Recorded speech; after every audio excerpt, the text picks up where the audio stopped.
15 من مايو في كل عام تاريخ متعلق بالذكرى التي توجد في القلب ألما لا ينتهي، وهي ذكرى النكبة وضياع فلسطين.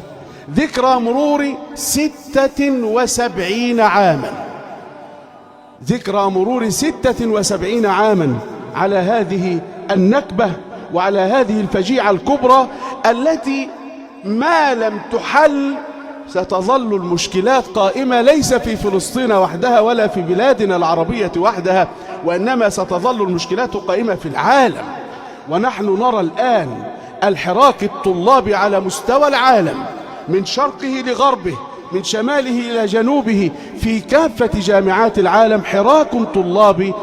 نأذن الله سبحانه وتعالى أن يتنبه الناس إلى هذه الفجيعة الكبرى التي أخطأ العالم بحق أهلها منذ 76 عاما.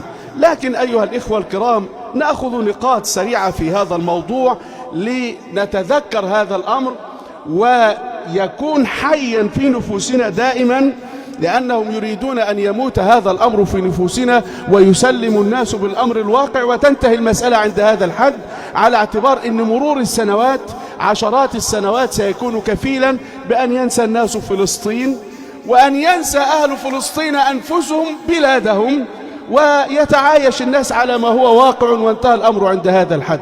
لو كان الأمر كذلك لنسي أهل الجزائر بلادهم بعد 130 عاما، لكن واحدا سلب منه حقه لا يجوز له أن ينساه أبدا.